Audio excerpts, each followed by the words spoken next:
നിങ്ങളൊരു ബിസിനസ്സുകാരനാണോ? നിങ്ങൾ സ്ട്രാറ്റജികൾ ഉപയോഗിച്ച് പ്രവർത്തിക്കുന്ന ഒരു തൊഴിൽ മേഖലയിൽ ഇടപഴകുന്ന ആളാണോ? നിങ്ങളൊരു ബിസിനസ് സ്ട്രാറ്റജിസ്റ്റാണോ? അല്ലെങ്കിൽ നിങ്ങളൊരു ബിസിനസ് കൺസൾട്ടൻ്റാണോ? ഇനി നിങ്ങളൊരു സ്ട്രാറ്റജിക് പ്രോജക്റ്റ് മാനേജറാണോ? നമ്മളിതൊക്കെ മോഡേൺ വേൾഡിൽ സ്ട്രാറ്റജിക്ക് വളരെ വളരെ ഇമ്പോർട്ടൻസ് ഉണ്ട്. നമ്മൾ ഒരു കാര്യം ചെയ്യുന്നതിന് നമ്മൾ ഉപയോഗിക്കുന്ന സ്ട്രാറ്റജിയാണ് നമ്മളുടെ ഗ്രോത്ത് നിശ്ചയിക്കുന്നതെന്നാണ് മാനേജ്മെൻറ്റ് വിദഗ്ധന്മാർ പറയുന്നത്. അപ്പോൾ അത്തരം സ്ട്രാറ്റജികളിലേക്ക് നമ്മൾ പോകുമ്പോൾ നമ്മുടെ സ്ട്രാറ്റജികൾ കറക്റ്റ് ആവേണ്ടതായിട്ടുണ്ട്. നമ്മുടെ സ്ട്രാറ്റജികൾ കൃത്യതയോടെ നമുക്ക് എക്സിക്യൂട്ട് ചെയ്യാൻ പറ്റണം.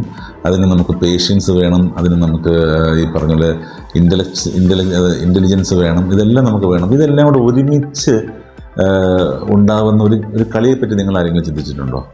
ഇതെല്ലാം ഒരുമിച്ച് വരുന്ന ഒരു കളിയാണ് ചെസ് എന്ന് പറയുന്നത്. അപ്പോൾ ചെസ് എന്ന് പറയുന്നത് ഇതെല്ലാം ഒരുമിച്ച് ഈ പറഞ്ഞ സ്ട്രാറ്റജിയും ഇൻ്റലിജൻസും പേഷ്യൻസും ഇതെല്ലാം ഒരുമിച്ച് വരുന്ന ഒരു ഗെയിമാണ്. വളരെ ഇൻട്രസ്റ്റിംഗ് ആയിട്ടുള്ള ഗെയിമാണ്. ഞാനൊക്കെ എൻ്റെ ചെറുപ്പത്തിൽ വളരെ ചെറുപ്പത്തിലാണ് ഞാനൊരു ചെസ്സ് കളിക്കാനൊക്കെ തുടങ്ങിയത്. അപ്പം നമ്മുടെ സ്ട്രാറ്റജിക്കൽ പ്ലാനിങ്ങിനെയൊക്കെ അത് വളരെ സഹായിച്ചിട്ടുണ്ടെന്ന് വിശ്വസിക്കുന്ന ഒരാളാണ് ഞാൻ.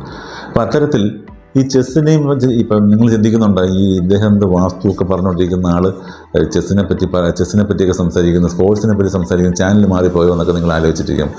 ഹായ്, നമസ്കാരം. വാസ്തുരത്തിലേക്ക് വീണ്ടും സ്വാഗതം.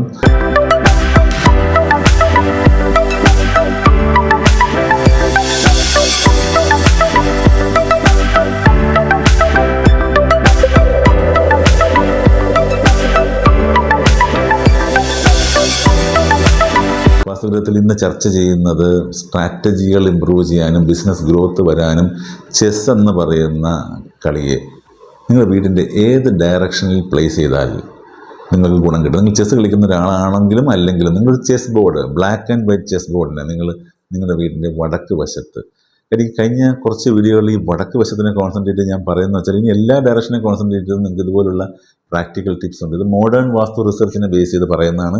ഈ വീഡിയോ കണ്ടിട്ട് പലരും പറഞ്ഞിരിക്കുന്ന വാസ്തു പറഞ്ഞിട്ടുള്ള കാര്യങ്ങളൊന്നും അല്ല. പക്ഷേ നിങ്ങൾ ശ്രദ്ധിച്ചാൽ അറിയാം, പല രാജകൊട്ടാരങ്ങളിലും ചതുരംഗം കളിക്കുന്ന ശീലമുണ്ടായിരുന്നു എന്നുള്ളത് നിങ്ങൾ സിനിമകളിലൊക്കെ കാണുന്നതാണ്. ചതുരംഗം അവരുടെ ഒരു വിനോദമാണ്, പ്രധാന വിനോദമാണ്. ചതുരംഗം വയ്ക്കേണ്ടത് എവിടെയാണ്? ചതുരംഗം കളിക്കേണ്ട സ്ഥലം എവിടെയാണ്? വടക്ക് ഭാഗം. നിങ്ങളുടെ വടക്ക് ഭാഗത്ത്, നിങ്ങളുടെ കുട്ടികൾ ചെസ്സ് കളിക്കുന്ന പിള്ളേരാണെങ്കിൽ നിങ്ങൾ വടക്ക് ഭാഗത്ത് എവിടെയെങ്കിലും ചെറിയൊരു ഗെയിം ഏരിയ സെറ്റ് ചെയ്തിട്ട് നിങ്ങൾ ചെസ് ബോർഡ് വെച്ചിട്ട് അവരെ കളിക്കാനായിട്ട് അനുവദിക്കുക. നിങ്ങൾ കളിക്കുന്ന ആളാണെങ്കിൽ നിങ്ങൾക്ക് വേണമെങ്കിൽ ചെസ്സിൻ്റെ ഏറ്റവും വലിയ ഗുണമെന്ന് വേണമെങ്കിൽ ഒറ്റയ്ക്ക് കളിക്കാം. അപ്പുറത്തുള്ള എതിരാളി നമ്മൾ തന്നെയാണെന്ന് സങ്കല്പിച്ച് നമ്മുടെ തന്നെ ബ്രെയിനിനെ ഡുവൽ യൂട്ടിലൈസേഷൻ ചെയ്ത് നമുക്കത് ചെയ്യാൻ പറ്റും. വളരെ മനോഹരമായിട്ടുള്ളൊരു ഗെയിമാണ് ചെസ്സ്. ആ ചെസ്സിനെ നിങ്ങൾ വാസ്തുവുമായിട്ട് കമ്പൈൻ ചെയ്യൂ, നിങ്ങൾക്ക് റിസൾട്ട് കിട്ടും. നിങ്ങൾ ഇതൊന്ന് ചെയ്ത് നോക്കൂ. ആ വടക്ക് ഭാഗത്ത് ചെസ് ബോർഡ് നിങ്ങൾ വയ്ക്കുകയാണെങ്കിൽ നിങ്ങളുടെ സ്ട്രാറ്റജികൾ ഇമ്പ്രൂവ് ചെയ്യുന്നതായിട്ട് കാണാം. നിങ്ങളുടെ സ്ട്രാറ്റജിക് തിങ്കിങ് കപ്പാസിറ്റി ഇമ്പ്രൂവ് ചെയ്യുന്നതായിട്ട് കാണാം. നിങ്ങൾക്ക് സ്ട്രാറ്റജികൾ എക്സിക്യൂട്ട് ചെയ്യാനുള്ള കഴിവ് കൂടുന്നതായിട്ട് കാണാം. നിങ്ങൾക്ക് ഇൻ്റലിജൻസ് ഉണ്ടാകുന്നതായിട്ട് കാണാം. നിങ്ങൾക്ക് ക്ഷമ ഉണ്ടാകുന്നതായിട്ട് കാണാം. ഇത്രയും പറഞ്ഞുകൊണ്ട് ഈ വീഡിയോ അവസാനിപ്പിക്കുകയാണ്. മറ്റൊരു നല്ല വീഡിയോയുമായി നിങ്ങൾ മുന്നിൽ എത്തുന്നവരെ നന്ദി, നമസ്കാരം.